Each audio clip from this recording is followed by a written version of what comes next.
A Génesis capítulo 12. Quiero contarles de el nombre del sermón. El sermón lo he denominado Guerra de Consejeros. Y me encanta cómo la palabra de Dios en este texto está exhibiendo la realidad de el hombre de la fe. El hombre considerado, gracias mi amor. El hombre considerado el hombre de la fe, el hombre de la gran fe, Abraham. Pero al mismo tiempo en sus primeros pasos, vemos que Moisés, que escribe el Pentateuco, expone la realidad de un hombre que tiene desafíos para creer. Y sobre todo uno de los desafíos más grandes es que hay una guerra de consejeros en la mente de Abraham. Así que uno de los propósitos que quisiera plantearme el día de hoy es que tú puedas considerar la guerra de consejeros que pueden haber en tu mente. Y cómo es difícil en muchas ocasiones lidiar con tantos pensamientos, con tantas presiones, con tantas ideas y sobre todo con cosas que nosotros consideramos verdad. Hablando de los niños, uno de los momentos más felices para mi hija es evidente que todavía no es la iglesia, pero uno de los momentos más felices para mi hija es los paseos. Y la palabra con la que ella representa el paseo es miau, porque lo más especial para ella es ver el gato del vecino. Entonces cada vez que ella quiere salir, ella dice miau, miau. Y entonces cuando estamos dentro del paseo, ella quisiera ver el miau, quisiera ver el gato. Entonces yo estoy dándole una vuelta tal vez por la unidad y yo le señalo y le digo, vamos a ver al miau, y ella con la determinación de lo que le dije se dirige hacia donde mi dedo señale, porque ella no piensa que yo estoy diciéndole una posibilidad, ella no piensa que yo esté diciéndole de tal vez una mentira para dirigirla hacia otro lugar, porque ella cree rotundamente lo que yo le estoy diciendo y ella se dirige porque si su papá le dijo que ahí está el gato, ella cree. Y tal vez como los niños, nosotros somos en ocasiones con Dios, pero lamentablemente, la mayoría de ocasiones, nosotros no creemos a Dios como si fuéramos niños, sino que estamos creyendo a una infinidad de voces en nuestra mente, a voces de la cultura, a voces de nuestra realidad, a voces de nuestras emociones, de nuestro pasado. Y hay una guerra de consejeros que nos están llevando a conclusiones en nuestra mente acerca de lo que deberíamos hacer con determinadas situaciones, pensamientos, verdades.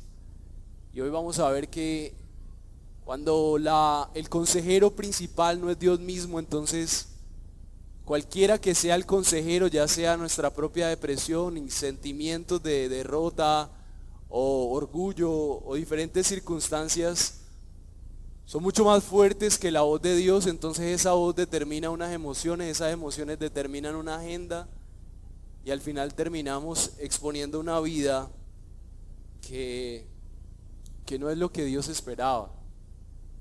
Perdemos la batalla escuchando al consejero incorrecto.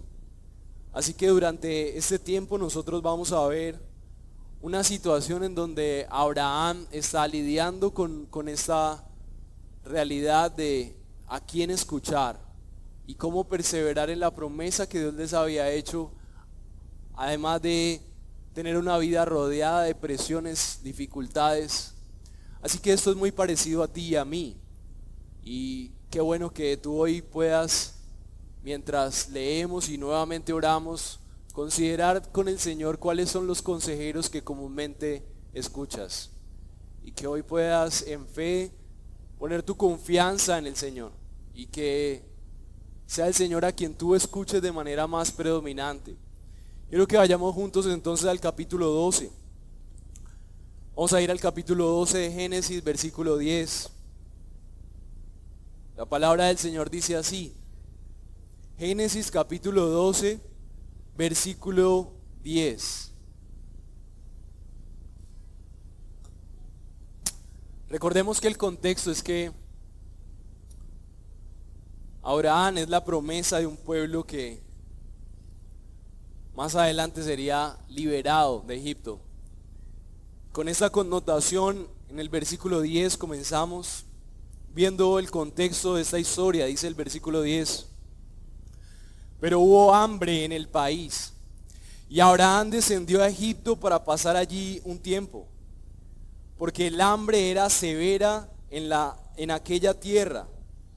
Cuando estaba cercano a Egipto, Abraham dijo a Sarai su mujer: mira, sé que eres una mujer de hermoso parecer, y sucederá que cuando te vean los egipcios dirán: esta es su mujer, y me matarán, pero a ti te dejarán vivir.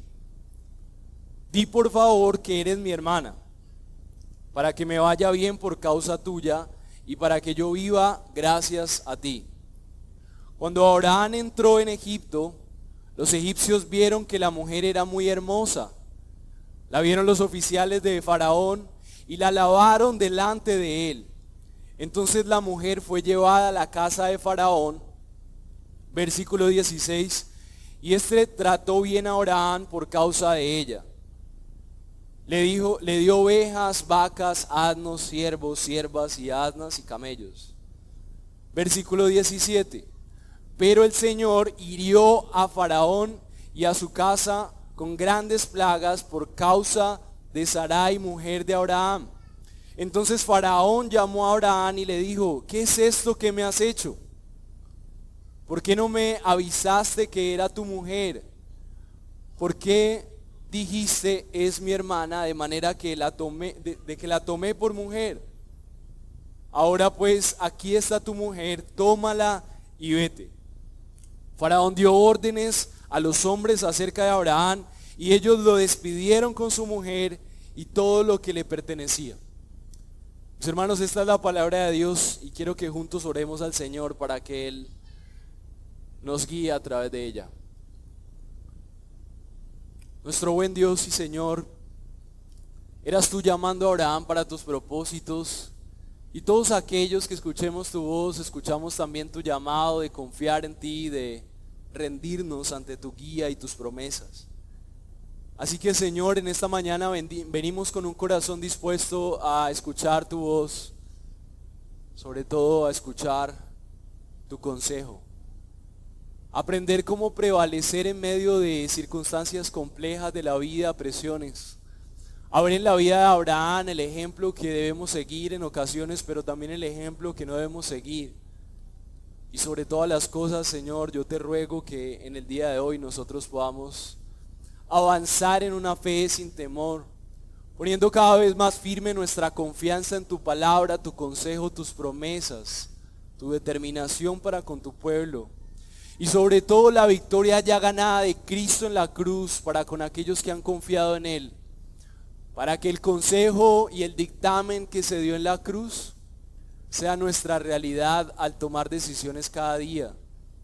Rendimos ante ti nuestra mente, aún nuestros planes y pensamientos, para que, Señor, por favor, alinees a la luz y a la majestad de tu palabra todas aquellas cosas que necesitan ser diluidas porque no son tu consejo.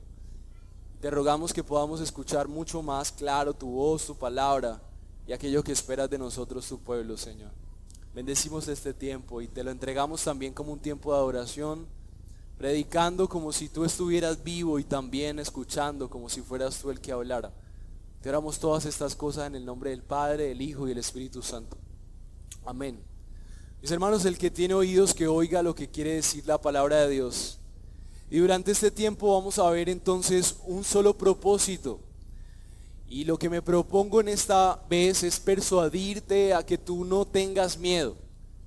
Persuadirte a que creer en las promesas de Dios son un llamado a que no temas y que pongas tu confianza en lo que Dios ya ganó en la cruz, sobre las amenazas que hoy tal vez te acorralan, sobre pensamientos que te hacen creer ciertas cosas y que te llevan a tomar ciertas decisiones que no son parte del plan de Dios.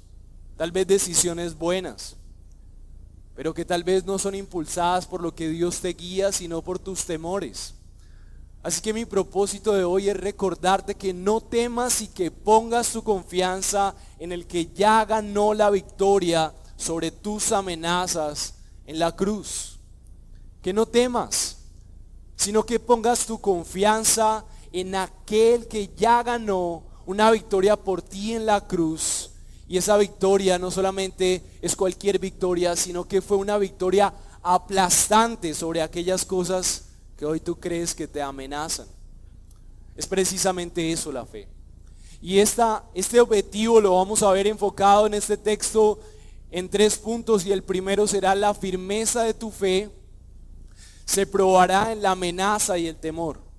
Una fe firme solamente puede ser probada, así como el oro, al fuego, en la amenaza y en medio del temor. Y eso lo vamos a ver en el versículo 10 al 13. Después, en el segundo punto, vamos a ver otro consejo, y es que puedas identificar los resultados de búsquedas falsas de seguridad. Y vamos a verlo en el versículo 14 al 16. Y en el último punto voy a animarte a que creas en Cristo, que venció sobre tus amenazas desde el versículo 17 al versículo 20. Y que de aquí salgas con menos temor y más confianza en aquel que ya ganó la victoria sobre aquellas cosas que te amenazan. Esa victoria ya fue ganada en la cruz, y es mi propósito que hoy tú te aferres a esa verdad, si es que has creído en Cristo, y si no, que te arrepientas de no haber creído en Él, porque te estás perdiendo el privilegio de que tu seguridad sea la victoria misma de Cristo. Adentrándonos rápidamente en el pasaje, el primer punto entonces es la explicación de cómo se forja una fe sólida. ¿Cómo nosotros podemos forjar una fe que escucha la voz de Dios en medio de las persecuciones, amenazas, y sobre todo lo que tiene que ver aquí es con el temor? Porque tenemos que partir del hecho de que todos tenemos miedo, y por ser creados por Dios también tenemos una mente, porque eso refleja la imagen de un Dios que piensa, que crea, que decide. Y nosotros estamos usando nuestra mente en muchas ocasiones para producir aún más miedo, que nos lleva a vivir una vida que Dios no desea que vivamos. Así que para entender un poquito el contexto de esto, lo que vemos en el versículo 10 es la explicación de lo que está sufriendo Abraham y el pueblo de Dios. Ese pueblo que ya habíamos visto que Dios le había prometido, que ya tenían una tierra, pero dice aquí el versículo 10: pero hubo hambre en el país. Lo que estábamos viendo es que por providencia de Dios, a pesar de que Dios ha prometido una herencia, ha prometido una tierra, la tierra que Él prometió ahora estaba sufriendo un hambre. Y en el versículo final, en el versículo 10, en la parte final dice: el hambre era severa en aquella tierra. Y cuando en aquellos tiempos se hablaba de un hambre severa, era que literal la gente estaba muriendo de hambre. No teníamos los comercios. Sabemos que nuestros países muchas veces no pueden abastecerse a sí mismos, y los tratados permiten que nosotros podamos tener lo suficiente de la canasta familiar, pero en ese tiempo no habían estos tratados de comercio, políticas, tampoco tecnología para almacenar los alimentos. Dependían exclusivamente del clima y de cuánto Dios les enviaba lluvias, y que hubieran ciclos saludables para las cosechas. Entonces, lo que vemos en primera medida es cómo Dios en su soberanía empieza a forjar, como en el hierro a una alta temperatura, la fe de Abraham.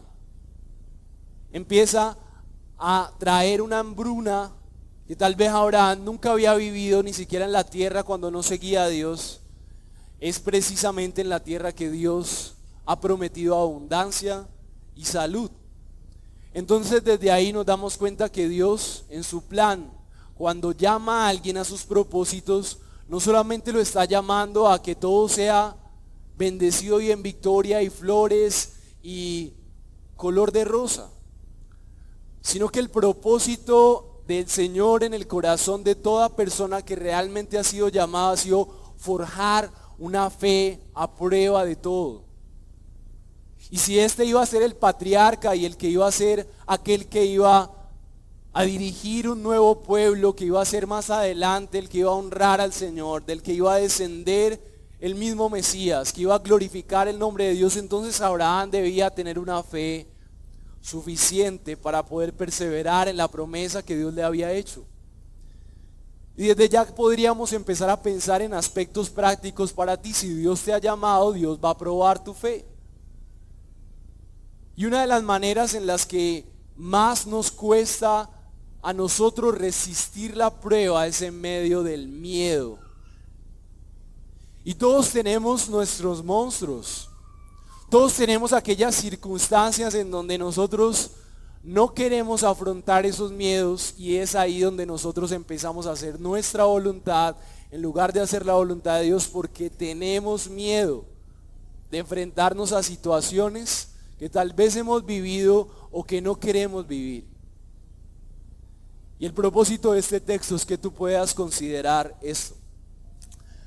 Después en el versículo 10 vemos que la palabra de Dios nos cuenta que Abraham descendió a Egipto. Entonces, una de las cosas que tenemos aquí es que Abraham desciende a Egipto, pero este descender a Egipto tiene una característica. Esta versión dice para pasar allí un tiempo, pero en el idioma original es una palabra que hace referencia a que la intención de Abraham no era irse a vivir a Egipto. La intención de Abraham era entender que tal vez por providencia él no entendía por qué había escasez en la tierra que Dios le había prometido, pero tal vez se dio cuenta que había un lugar en donde había comida. Entonces él entendió que por providencia tenía que ir a Egipto a buscar comida para el pueblo, para sí mismo y su familia. Pero lo que nos ayuda a entender el texto es que Abraham nunca pensó irse a vivir allí, lo cual nos dice muchas cosas importantes. Por ejemplo, Calvino menciona acerca de este texto. Juan Calvino pregunta, ¿cuáles habrían sido sus pensamientos si Abraham no hubiera estado bien protegido con las artimañas de Satanás en ese momento, con las mentiras que Satanás quisiera haberle dicho? Tal vez Abraham hubiera estado pensando, Dios me mintió. Dios es un mentiroso, me hace dejar la tierra, me hace pasar por el desierto, y ahora que llego a la tierra me hace aguantar hambre, que Dios me mintió. Pero lo que vemos en el texto es que el propósito de Abraham no era abandonar el llamado que Dios le había hecho, sino buscar una salida providencial, momentánea, que le ayudara a sobrevivir.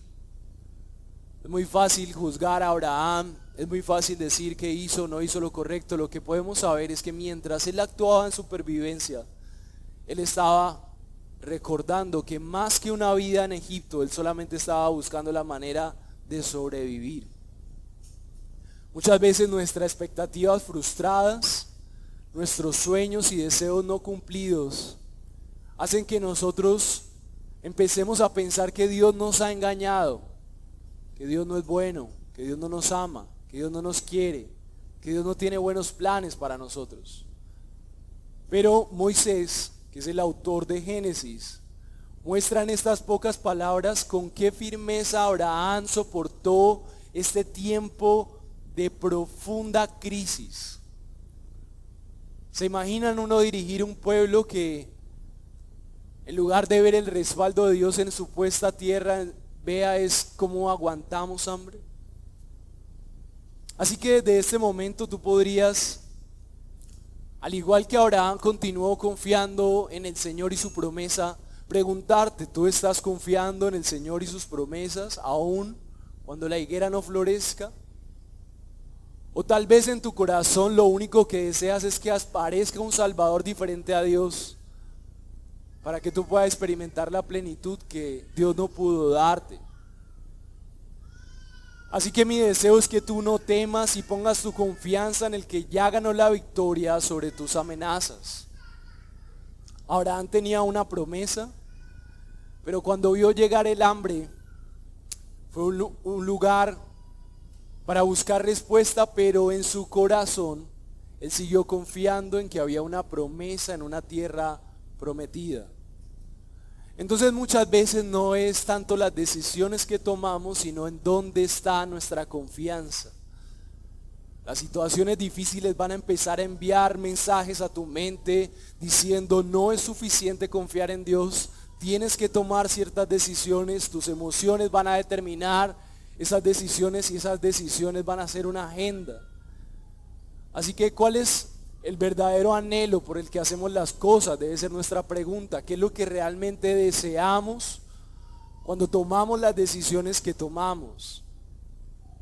¿Queremos irnos a vivir allá? ¿Queremos permanecer en este estilo de vida? ¿Queremos encontrar nuestra felicidad en determinadas relaciones o decisiones o planes? ¿O realmente nuestra confianza en el Señor lo que garantiza nuestra estabilidad futura y presente? Mientras tanto trabajamos, mientras tanto hacemos lo que tenemos que hacer. Es probable que llegue tu esperanza de determinadas fuentes, tal vez temporalmente, pero que nuestro propósito siempre sea que todo eso es temporal y que solamente el Señor es el que garantiza nuestro futuro, no nuestra salida, no nuestras oportunidades de sentirnos seguros. Que se te acaba el dinero, bueno, puedes ahorrar, pero que tu esperanza no sean los ahorros. Que sientes que te estás quedando sin trabajo o tienes miedo de quedar sin trabajo. Bueno, puedes buscar, pero que siempre en tu corazón recuerdes que tu estabilidad no depende de un trabajo. Porque hay un Señor que es el que provee los trabajos. Que si alguien me deja o si me quedo solo, bueno, puedes cultivar un amor, pero que siempre recuerdes que tu esperanza no es el amor que tendrás. Que si en la iglesia no me aceptan, que si la iglesia no es como, bueno, puedes entrar a la iglesia, estar en la dinámica de la iglesia que podría ser, pero ni siquiera la iglesia es tu seguridad. Porque el miedo a perder cualquiera de esas cosas o el miedo a no tenerlo va a hacer que tú empieces a buscar una vida fuera de Dios y sus planes. Así que las providencias no son tu seguridad, es el Dios que controla las providencias. ¿Qué es algo providencial? Lo que Dios permite. Dios permitió que Abraham pasara necesidad y pasara hambre. Y a partir de eso Dios permite que Abraham vaya a Egipto. Pero es solamente cuando tu fe es probada, es solamente cuando tú estás en la crisis en donde se expresa realmente dónde está tu fe. No podríamos saber si Abraham es el padre de la fe, si en medio de la crisis él aún no perseverara en confiar en la promesa. El versículo 11 dice, de otro momento difícil. Y no solamente expresa que Abraham comenzó bien, sino que la lucha que Abraham estaba viviendo era muy difícil. Su fe estaba siendo probada de una manera muy fuerte. El versículo 11 dice que cuando aconteció que estaba por entrar a Egipto, Abraham dijo a Sarai su mujer,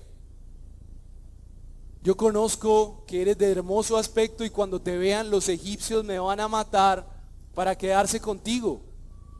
Entonces Abraham le dice a su esposa que diga a ellos que es su hermana. Y esto es una situación bien interesante, me costó interpretarlo. Porque resulta que en Génesis 20, del 11 al 13, la palabra de Dios nos dice que efectivamente ellos eran hermanos medios. Y vamos a ir a Génesis 20, del 11 al 13. Dice, y Abraham respondió, porque dije, sin duda, no hay temor de Dios en este lugar, otra escena similar, y me matarán por causa de mi mujer. Además, en realidad es mi hermana, hija de mi padre, pero no hija de mi madre. Ella vino a ser mi mujer. Cuando Dios me hizo salir errante de la casa de mi padre, yo le dije a ella, este es el favor que me harás a cualquier lugar que vayamos, dirás de mí, es mi hermano. Entonces, No sabemos si en ese momento había una prohibición de casarse entre hermanos, porque la ley sí dice que eso es una prohibición, no descubrirás la desnudez de tu hermana, dice Levítico. Pero en este momento no tenemos conciencia de que lo que estaba viviendo en este pueblo, Abraham tuviera esa claridad. Pero lo que sí quiero que nos enfoquemos es que la razón por la cual Abraham encubría su relación con su esposa a través de su relación de hermano medio no era para quedar bien en su testimonio, sino que era una coartada que él se había estado haciendo, acomodando la situación para protegerse a sí mismo. Entonces, en el momento de la crisis, Abraham tenía un as bajo la manga para acomodar las cosas y buscar su propia protección. Entonces, ¿cuál es el principio que vemos aquí? Una fe probada va a ser una fe que en medio de la crisis sigue confiando en el Señor. Pero una característica de una fe que está traicionando a Dios es una fe que empieza a acomodar las cosas para buscar las bendiciones que no confiamos que Dios pueda darnos. Entonces empezamos a justificar cosas. Empezamos a decir, no, es que yo sí quiero seguir a Dios, pero entonces esta parte todavía no, porque yo tengo que hacer esto y yo tengo que garantizar la seguridad de mi familia, la proyección económica, la seguridad social, las oportunidades que yo mismo puedo generarme. Yo tengo que ser sabio, tengo que ser prudente. Y diferentes factores empiezan a hacer que nosotros empecemos a negociar. Entonces pasamos de ver que una fe genuina debe ser probada, y Abraham creyó, pero cuando se encontró en la amenaza del temor, para él fue fácil creer en la promesa de Dios, pero cuando ya vio de frente a los egipcios, su fama, al faraón con todo su esplendor, empezó a sacar su as bajo la manga y a negociar su confianza puesta en el Señor y a tratar de ayudarle a Dios. Y nosotros necesitamos evaluar. Paul Tripp dice lo siguiente: cuando decimos que Dios diseñó a los seres humanos para ser intérpretes, estamos llegando a la esencia de por qué los seres humanos hacen lo que hacen. Nuestros pensamientos condicionan nuestras emociones, nuestro sentido de identidad, nuestro punto de vista hacia los demás, nuestra agenda para la solución de nuestros problemas y nuestra disposición para recibir consejo de otros. Es por ello que necesitamos un esquema para generar interpretaciones válidas que nos ayuden a responder adecuadamente a la vida, y solamente las palabras del Creador pueden darnos este esquema. Paul Tripp lo que está diciendo es que si nosotros no estamos diciéndole la verdad a la situación de nuestra vida, entonces nosotros vamos a torcer lo que sea necesario para seguir supuestamente con Dios mientras buscamos nuestra seguridad, porque tienes miedo, porque tienes prevención, porque no quieres perder el control, porque quieres seguir acomodando las cosas para que tu familia se sienta segura, para sentirte seguro. Pero miren lo que dice la palabra de Dios en Proverbios 29:25. Dice: el temor del hombre es un lazo, pero el que confía en el Señor estará seguro. Así que mientras nosotros sacamos nuestros ases bajo la manga y nuestros planes humanos, en realidad no estamos experimentando más seguridad, somos esclavos de nuestros planes. Pero el que confía en el Señor realmente estará seguro, dice el proverbio.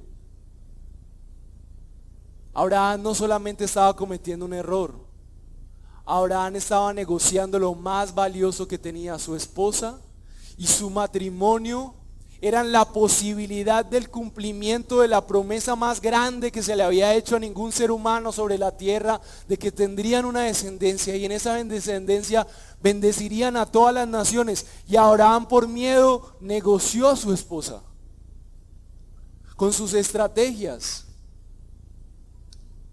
Mis hermanos, lo que hace el miedo es vender lo más valioso con tal de estar seguros. Y yo quiero preguntarte eso: ¿Qué es eso que tú no deseas perder? ¿Qué es eso a lo que tú le temes tanto que no puedes confiar en Dios porque no puedes soltar tu trabajo, tus ahorros, tus proyectos y tratas de acomodar todo con prudencia? O tal vez estoy en un proceso cuando el Señor te está llamando a creer en sus propósitos para contigo, en un llamado hacia ti. El segundo punto es entonces: identifica resultados de búsquedas falsas. El versículo 14 dice: aconteció que cuando entró Abraham a Egipto, los egipcios vieron a la mujer que era hermosa en gran manera, y también vieron a los príncipes del faraón, y la alabaron delante de él. Los egipcios alabaron a la hermosura de la mujer. Dicen que las mujeres egipcias eran un poquito más oscuras en su piel, pero la descendencia de las mujeres que habitaban en ese pueblo de Dios eran gente un poco más clara, y esa diferencia hizo que ellos pudieran reconocer una hermosura que nunca habían visto. Pero Dios transforma la situación, y el versículo 16 dice que ellos hicieron bien a Abraham a causa de ella y le dieron ovejas, vacas, asnos, siervos, criadas, asnos, camellos. Dios en su misericordia, a pesar de que Dios traiciona la confianza a él, Dios empieza a conquistar el corazón de Abraham diciendo: no es necesario que estés manipulando, que estés tratando de ayudarme. Aún lo que crees que está contra ti, yo voy a ponerlo a tu favor. Y es la manera en la que Dios empieza a ganarse el corazón en la mente de Abraham, ayudarle a entender en quién él tiene que confiar. Pero definitivamente fue por la misericordia de Dios y no fue por sus propios planes. Fue por el plan que Dios tenía con Abraham que el Señor tuvo misericordia, intervino. Fue por su gracia. Fue porque Él tenía un propósito para con él.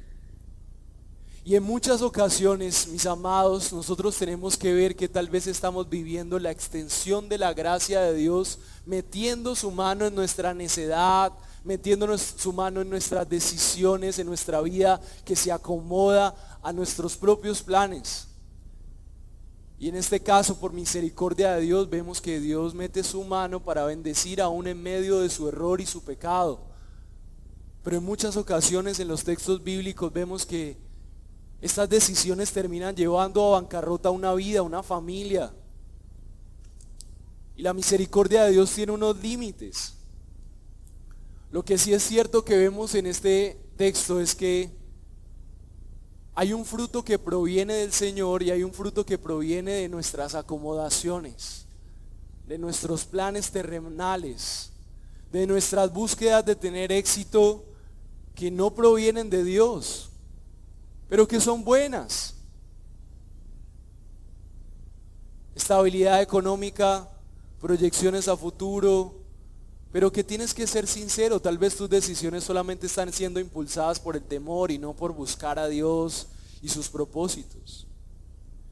Lo que sí quiero decirte es que puede que estés poniendo en juego toda la promesa que Dios tiene para ti y el llamado que el Señor te hace.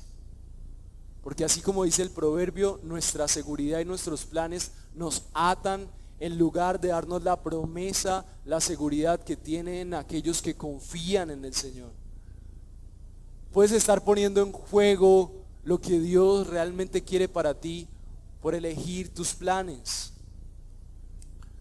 Puede que tus planes sean muy buenos, pero tal vez estás motivado por no quedarte solo y entonces estás buscando a toda costa una pareja. Y entonces lo acomodas diciendo: pero es que no es bueno que el hombre esté solo. La Biblia dice eso. Entonces tus planes son viajar a otro país porque tú crees que vivir ahí es tu seguridad. Y lo acomodamos: no, yo tengo que ser responsable con mi familia. Pero ¿realmente es lo que Dios quiere? No estoy satanizando que ir a otro país sea totalmente malo, pero lo que te motiva es la gloria del Señor, seguir su llamado, servirle, ¿o es tu miedo? La manera en la que controlas tus finanzas, la manera en la que controlas a tu esposo, a tu esposa, La manera en la que te relacionas con Dios muchas veces es simplemente por miedo a no ser castigados, pero no porque le amamos, no porque le disfrutamos. Pero la buena noticia es que el mensaje directo de Dios a través de este ejemplo de vida es que Dios se gana la confianza de aquellos que no confiábamos en Él. Yo quiero recordarte que el llamado de Dios es: no temas. El temor te va a hacer esclavo de tus planes y te va a alejar de los propósitos de Dios. No permitas que el temor se disfrace de buenos planes. No temas, pon tu confianza en el que ya ganó la victoria sobre tus amenazas. Pero la pregunta es: ¿cómo podemos estar seguros de Dios? ¿Cómo Dios gana mi confianza? ¿Cómo es posible que yo ponga mi certeza en Él? ¿Cómo puedo hacer para estar seguro de que los planes de Dios son mejores? Si todo el tiempo hay amenazas. Vivimos en un país y en una región, Latinoamérica, el mayor miedo es: si me quedo sin plata. Deseo tener más, porque veo a mi alrededor la pobreza, la necesidad, y veo otros países en donde la gente vive mejor porque tiene más cosas. Nosotros mismos, mis hermanos, la mala noticia es que nosotros mismos no podemos hacer nada. Y si tú crees que alguno de tus planes y propósitos será la respuesta, déjame decirte con todo el amor del mundo, mi amado, te estás engañando. Porque por más seguro que tú quieras plantearte cosas, nada sobre la faz de esta tierra te va a garantizar seguridad. Porque solamente hay un Dios que puede garantizar el futuro, que es soberano, que tiene el control de las cosas. Tú no sabes si con tus perfectos planes lo que vas a encontrar inclusive es la muerte, la desesperanza, la ruptura familiar, la enfermedad, la soledad. No lo sabes. Así que tú no puedes hacer nada para garantizar tu seguridad. Y esas ilusiones de vencer los miedos en realidad son mentiras que te haces creer y que la sociedad te ha hecho creer para decir: estarás seguro. Los ídolos siempre falsamente te dirán prometer cosas que solamente Dios puede cumplirte, y te dicen: si tienes esto serás feliz, si haces esto estarás seguro, si cumples este sueño entonces estarás pleno. Pero es una mentira, porque no pueden darte eso. Porque son ídolos falsos, porque no tienen poder en sí mismo. Pero la hermosa noticia, la hermosa y majestuosa noticia que hemos reflejado es que el Señor ve tu corazón temeroso y engañado por las culturas que nos rodean. El Señor vio con misericordia a Abraham. El Señor no lo rechazó y le dijo: sí, como yo te di mi promesa y allá fuiste a prostituir a tu esposa, entonces ya no te voy a dar nada, por traidor. No. Entonces vemos la mano misericordiosa de nuestro buen Dios, dándonos la buena noticia. Y el tercer punto nos responde a esto, y es: cree en Cristo que venció tus amenazas. Mi hermano amado, cree en Cristo que venció tus amenazas como tu mayor seguridad.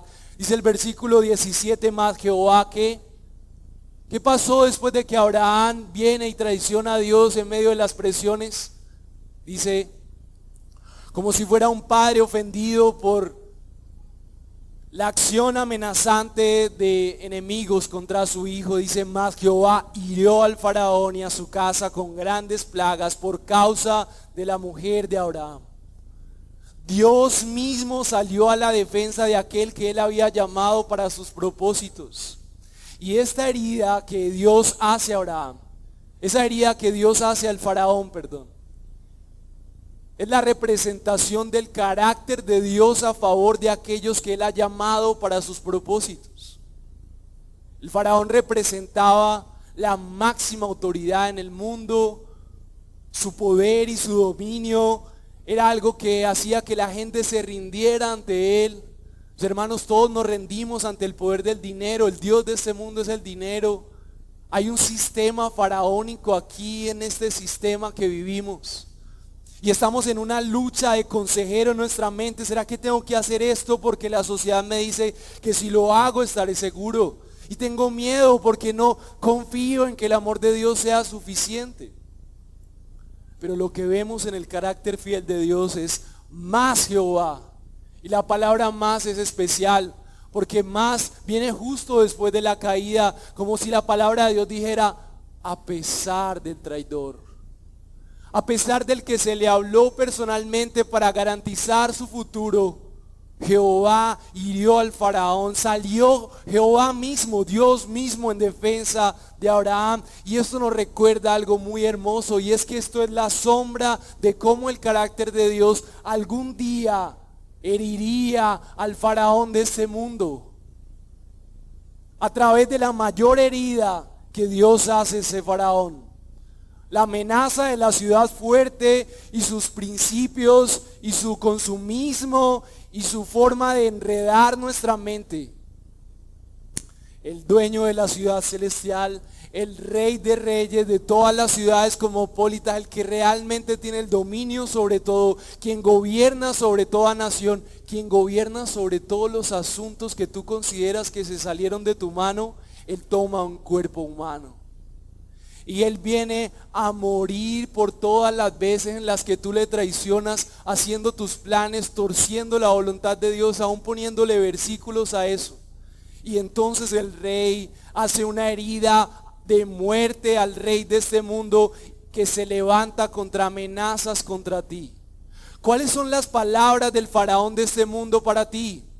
¿Cuáles son las consecuencias de no creer en Cristo y su victoria? ¿Qué tiene de malo no confiar en Dios y hacer mis propios planes? ¿Sabes cuál será la peor condena? Que aún en vida tú vas a creer todo lo del sistema satánico que el diablo se ha planeado para esclavizarte. Entonces, vas a empezar a creer que serás pobre, vas a empezar a creer que necesitas controlarlo todo, vas a empezar a creer, porque este sistema te va a decir necesitas esforzarte más, porque el amor de Dios no es suficiente, necesitas esforzarte para ganar su amor. Te va a decir este sistema, un legalista, pecaste, ya no mereces el amor de Dios. Te va a decir, tu familia nunca cambiará. Te va a decir, no hay esperanza para tu matrimonio. Te va a decir, en la iglesia no te aman. Te va a decir, siempre estarás solo. Te va a decir, estás viejo, se acabó tu tiempo. Este sistema satánico te va a decir, necesitas dinero para ser feliz y para experimentar seguridad. Ese sistema satánico te va a decir, el país donde vives es un fracaso, empezando por su gobierno, necesitas irte ya. La iglesia en donde estás no es la correcta. Eres un pecador que no se merece el amor de Dios. Dios te ama, pero no es suficiente, necesitas hacer tus planes. Pero Cristo, ante todo ese gobierno y ese mensaje que nuestras mentes reciben a través de todo lo que tenemos, celulares, familia, nuestro propio pecado, nuestro propio pesimismo, toma todas esas acusaciones y las recibe sobre Él. Y te da la oportunidad de creer por fin en algo totalmente nuevo. El verdadero rey, el que sí cumple su palabra, el que todos sus mensajes son sí y amén, el que realmente tiene la capacidad de darte seguridad y de vencer tus amenazas. El verdadero rey que tiene la autoridad de emitir un juicio. Hizo una herida en el rey que habla estas amenazas a tu vida y que se ha levantado con amenazas hacia ti. Y la cruz es la herida que el Dios viviente hace ante tu verdugo y ante tu enemigo. ¿Y cómo sucede esto? ¿Cómo es esto de que Dios hiere al enemigo, a tus dudas y a tus miedos? Miren lo que dice Colosenses, refiriéndose a la herida que Dios Jehová hizo al verdadero faraón que te acusaba. Colosenses 2:14 al 15. Del 13 al 15 dice, y cuando ustedes estaban muertos en sus delitos, mis amados, los delitos no son solamente pecados activos, el peor delito es la falta de fe. Porque sin creer en Dios no hay esperanza, creemos en nuestros planes. Dice entonces Colosenses, y cuando ustedes estaban en sus delitos y en la incircuncisión de su carne, Dios les dio vida juntamente con Cristo, habiéndolos perdonado por todos los delitos. habiendo cancelado el documento de deuda que consistía en decretos contra nosotros y que nos era adverso, y lo ha quitado de medio clavándolo en la cruz, y habiendo despojado a los poderes y autoridades, hizo de ellos un espectáculo público, triunfando sobre ellos por medio de él. Como Dios quiere a Satanás y sus mentiras, a este sistema satánico. Este sistema está contento porque está engañando aún a creyentes. Pero Dios, en su infinita misericordia, interviene en una fe acomodada y gana nuestra confianza diciendo: a pesar de que eres merecedor de la condena, yo voy a eliminar el poder que el infierno tiene sobre tu vida y sobre tu condena, asumiendo el castigo que tú merecías. La cruz, mis hermanos, es que Dios nos hace justos a pesar de que en nuestro corazón no creemos como deberíamos. Cuando el tribunal celestial exige una lista de las personas que deberían ser aprobadas por Dios para ganar su seguridad, nosotros no cumplimos con esa lista. Y el tribunal celestial está a punto de ejecutar con su martillo el dictamen que dice: culpable, traidor, no tiene fe, siempre ama sus planes, ama sus propósitos. Y en ese preciso momento el foso del infierno por tu alma gritaba con sus fauces, preparando para tragarte por tu falta de fe. Y Satanás, el adversario, dice desde lo más profundo del infierno: ese es mío, porque es culpable, porque no ha creído, porque no confía en Dios. Me pertenece por creer en mis engaños y no vivir para Dios, sino para mi reino. Pero justo en ese momento, cuando las fauces del infierno estaban dispuestas a tragar a aquellos que aún decían aún creer en Dios, pero lo único que hacían era traicionar a Dios. Cuando el juicio celestial dice culpable, Spurgeon expresa estas palabras: Cristo se presenta diciendo al Padre: castígame a mí, pon toda tu justicia sobre mí. Yo he puesto mi justicia sobre ese hombre, he tomado sus pecados de ese hombre sobre mí. Y entonces el infierno, Satanás y las mentiras de este mundo son heridos con una herida que no pueden superar. Y Satanás es humillado y Cristo, el Cordero inmolado, atraviesa el infierno con un desfile triunfal, pagando por tus pecados para que ya no haya condena para ti, para darte toda la seguridad que necesitas. Y no solamente eso, sino que te otorga su vida perfecta a pecadores como tú y como yo, traidores que no creen en los planes de Dios. Y entonces el valiente Cordero traslada del infierno a aquellos condenados al regazo de su Padre. Y su propósito no solamente es pagar por la condena, sino adoptarlos como hijitos amados, para que nunca jamás las mentiras de este sistema te engañen. Y ese es el mensaje del Evangelio. No hay angustia por la pobreza, porque el Señor está al control de tu vida. La enfermedad tiene su fin en el trono del Dios que gobierna aún sobre la enfermedad. La esperanza para tu soledad es Cristo comprometiéndose en la cruz a acompañarte hasta la muerte. Ya no es necesario buscar el control y un futuro económico sólido, porque las mentiras de este mundo son derrumbadas por la estabilidad de aquellos que disfrutan de estar en el regazo de su Padre, que es dueño de todo. El amor del Padre llena absolutamente todas tus necesidades, y ya no hay necesidad de creer en tus propósitos terrenales. Solamente estás de manera temporal ahí, porque sabes que tu verdadera esperanza es el Dios que sí puede brindarte seguridad. El Evangelio es la noticia de que ya no hay necesidad de anhelar la ciudad de los hombres. Cuando Roma cayó, después de 800 años de gobierno, empezó a surgir un movimiento que decía: Roma cayó porque se alió con Dios y porque se alió a la religión. Y entonces ahí se levantó uno de los hombres históricamente, teológicamente más robustos, que fue San Agustín, en medio de la Iglesia Católica, a escribir una de las obras más espectaculares. Se llama La ciudad de Dios y la ciudad de los hombres. Y entonces San Agustín manifiesta que no es por causa del Evangelio que Roma haya caído, sino que la ciudad de Dios es un contraataque en donde San Agustín dice: los refugiados no son los que van a Roma para protección y abundancia. Las personas que están seguras no son las que gozan de los poderes de Roma, porque Roma no es capaz y nunca ha sido capaz de ofrecer seguridad a sus ciudadanos. Y entonces San Agustín hace la pregunta: entonces, ¿a dónde pueden ir las personas? ¿Qué ciudad podría darles cobijo con la paz y la prosperidad que buscan? Así que San Agustín simpatiza con esa interrogante y entonces responde: la verdadera ciudad no es Roma.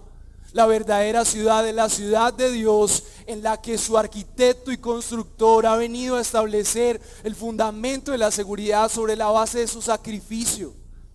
Cristo es la seguridad de la ciudad de Dios, y si Cristo murió por tus pecados, entonces tienes garantizado todo lo que viene de ahí en adelante, ya sea la seguridad y la fortaleza en medio de la crisis, o la abundancia que Dios provea.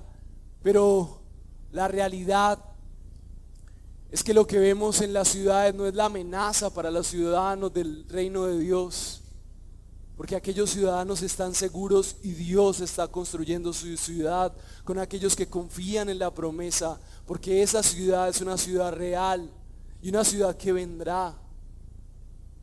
Mis amados, todos anhelamos seguridad, estabilidad. Los seres humanos pensamos en cosas que nos hagan sentir mejor, porque Dios nos ha dado una mente para pensar en esas cosas. Pero cada vez que nosotros usamos nuestra mente para creer en las promesas terrenales, nos volvemos esclavos.